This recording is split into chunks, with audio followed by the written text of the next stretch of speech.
মুনাফিক কারা? এখানে মুনাফিক দ্বারা উদ্দেশ্য আল্লাহ রাসূল সাল্লাল্লাহু আলাইহি ওয়াসাল্লামের জামানার মুনাফিক। মুনাফিকদের সর্দার ছিল আব্দুল্লাহ ইবনে উবাই ইবনে সালুল। মুনাফিকদের সর্দারের নাম কি? আব্দুল্লাহ ইবনে উবাই ইবনে সালুল। ইসলামের মধ্যে যত ক্ষতি কাফেররা করতে পারে নাই, এর থেকে বেশি ক্ষতি করেছে মুনাফিকরা।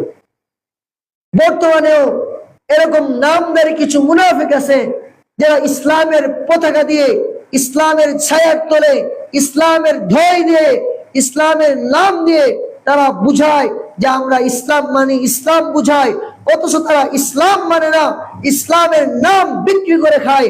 মুনাফিকি করে ইসলামকে কলুষিত করার জন্য, ইসলামকে কলঙ্কিত করার জন্য, মুসলমানকে কলঙ্কিত করার জন্য তারা মুনাফিকি করে।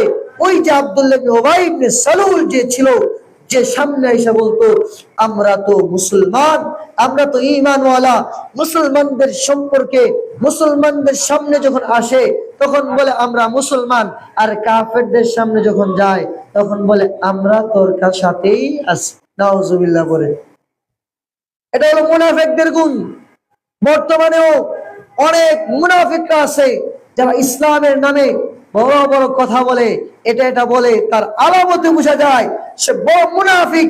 আব্দুল্লাহ ইবনে উবাই ইবনে সালুলের উত্তরসূরি, ইসলামকে ধ্বংস করার জন্য, ইসলামকে শেষ করে দেওয়ার জন্য সে মুনাফিকি করে টাকার কাছে বিক্রি হয়ে যায়, মুসলমানের মজলিসে আসে তো এটা বলে এরকম হইলে আমি দিন কায়েম করে ফেলবো, এরকম করব।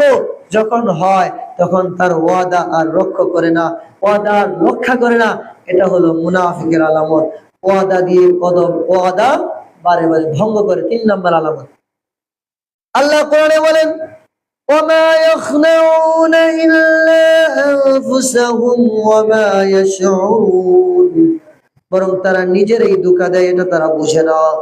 তারা বুঝে না ফি কুলুবিহিম মারাদ। আল্লাহ বলে কেন তারা বুঝে না? 1 নম্বর তাদের কলব অসুস্থ। তাদের কলব কি? অসুস্থ। তারা আত্মা মরে গেছে, তাদের কলব মরে গেছে। আল্লাহ রাসূল হাদিসে বলেন ইন্না ফিল জাসাদি মুদগা ইযা সালুহাত সালুহা জাসাদু কুল্লু ওয়া ইযা ফাসাদাত ফাসাদাল জাসাদু কুল্লু আলা ওয়া হিয়াল কলব। রাসূল বলেন আমার উম্মতেরা শুনো, মানুষের শরীরের মধ্যে একটা গোশতের টুকরা আছে, যখন এই গোশতের টুকরাটা নাপাক হয়ে যায় তার সমস্ত শরীর নাপাক হয়ে যায়। আর এই গোশতের টুকরাটা যদি পাক হয়ে যায় তাহলে তার সমস্ত শরীর পাক হয়ে যায়। সরকার বলেন এই গোশতের টুকরার নাম কি জানোনি? আলা ওয়াহিয়াল কলব, এটা হলো কলব। আর আল্লাহ বলেন মুনাফিক যারা ফি কুলুবিহিম মারাদ, তাদের কলবের মধ্যে অসুস্থতা আছে, কলব রোগী হয়ে গেছে, কলব অন্তর তাদের ঠিক নাই। মুখে বলে একটা, কাজে করে একটা। আল্লাহ বলে ফাযাদাহুমুল্লাহু মারাদা, আমি আল্লাহ পাক তাদের রোগকে আরো বৃদ্ধি করে দেব। মুনাফিক যারা তাদের কলব অসুস্থ হয়ে গিয়েছে, এজন্য প্রকাশ্যে বলে আমি ইসলাম মানি, এটা করবো, এটা করবো, কিন্তু সে আসলে তার দিনের মধ্যে তাদের শাস্তি কি? মুনাফিকদের 1 নম্বর শাস্তি ফাযাদাহুমুল্লাহু মারাদা, আমি আল্লাহ তাদের অসুস্থতাকে আরো বাড়িয়ে দেব, সুস্থতা করবো না, তাদের গুনাহকে আরো বাড়িয়ে দেব। 2 নম্বর যে শাস্তি দূর থেকে দূর হবে। এই মুনাফিকরা ইসলামের অনেক ক্ষতি করেছে। আল্লাহ বলে তাদের কাজ কি, তারা কি করবে? আল্লাহর সামনে বলছেন